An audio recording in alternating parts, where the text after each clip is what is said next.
मी सर्वांना माफी मागतो. मी थोडा लेट झालो कारण मी अजूनपर्यंत दुःखात आहे. माझे काका एक्सपायर झालेला 10 दिवस झाले. पण आज आपल्या मराठी समाजाच्या सर्व पदाधिकाऱ्यांची जी मेहनत होती महिनाभराची, त्यांच्या आग्रहाखातर मी ते आज आलेलं आहे. त्यांच्या विनंतीला मान देऊन पण खरोखरच आज डोळ्याचे पारणे घेतले. शिवजन्मोत्सव काय असतो आपल्या पडावर पहिल्यांदा एवढा सर्वसण आणि उत्सव साजरा केला आहे. कार्यकर्त्यांना आणि पडावरच्या सर्व शिवप्रेमींना मनापासून मी खूप खूप शिवजन्मोत्सवाच्या शुभेच्छा देतो आणि धन्यवाद देतो. आणि या कार्यक्रमाची अशी शोभा उत्तरोत्तर जल्लोषात साजरी व्हावी. येणाऱ्या पुढील शिवजन्मोत्सवाला माझ्या खोली गावातील माझं जिथे घर आहे तिथे राजांचा अश्वमुडी पुतळ्याचा अनावरण सोहळा होणार आहे. माझ्या बंगल्याच्या ग्राउंडमध्ये त्या उत्सवाला सुद्धा सर्व तलावातील आपल्या हिंदू बांधवांनी असतील मुस्लिम बांधवांच्या भाग घेतला सर्व धर्मियांनी त्या कार्यक्रमाला सुद्धा अशी उपस्थिती लागून त्या पुतळ्याच्या अनावरण सोहळ्याला सुद्धा अशीच उपस्थिती दाखवा. त्याबद्दल सुद्धा मी तुम्हाला आजच तिथे निमंत्रण देत आहे.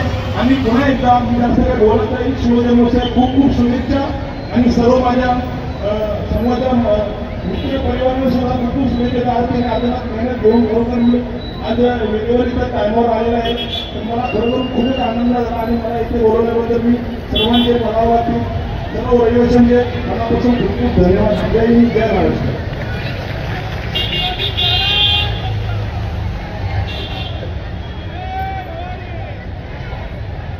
छत्रपती शिवाजी महाराज की जय भवानी, जय भवानी.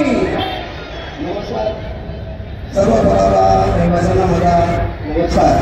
आणि हा कार्यक्रमाचं जो नियोजन केला आपला पदावा मंडळ आणि सर्व पदावा रहिवासी आणि माणसं ते आज काही वाटत नाही. छत्रपती शिवाजी महाराजांचा जन्मोत्सव अशा प्रकारे साजरा होणे पहिल्यांदा या पदावर सुरुवात होत आहे. याच्यापुढे आणखी आपण या पदावरमध्ये चांगली कार्यक्रम घडून आणूया. सर्व एकत्र येऊया. सर्व जाती धर्मियांना एकत्र येऊन छत्रपती शिवाजी महाराजांनी 18 फुट धर्मीयांना एकत्र केलेले आहे. तर त्या पद्धतीने आपण सुद्धा सर्व गावावर रहिवाशांना एकत्र करून ही शिवजयंती जोमात आणि जोशात कशी होईल याची सर्वांनी खबरदारी घ्यायची. धन्यवाद. जय महाराष्ट्र, जय शिवाजी.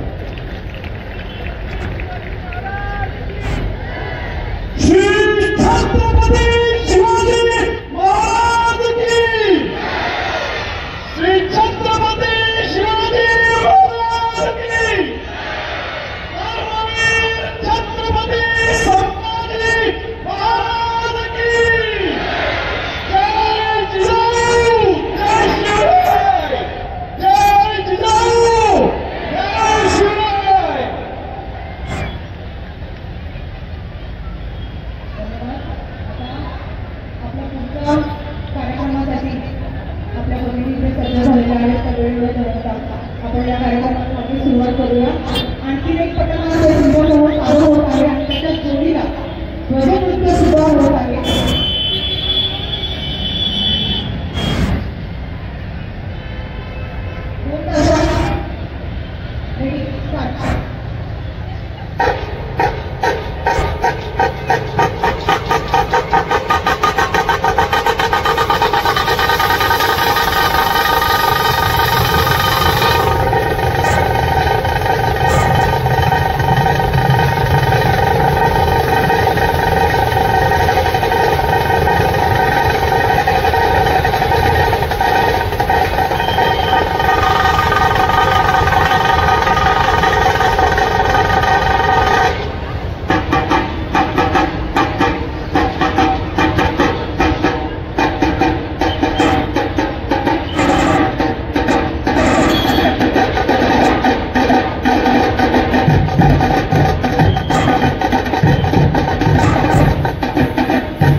लेझिम या आपल्या पारंपरिक नृत्याचे अनेक प्रकार इथे तुमच्यासमोर सादर करण्यात आले होते आणि त्याच्या जोडीला विविध पथनाट्य सुद्धा या ग्रुपने इथे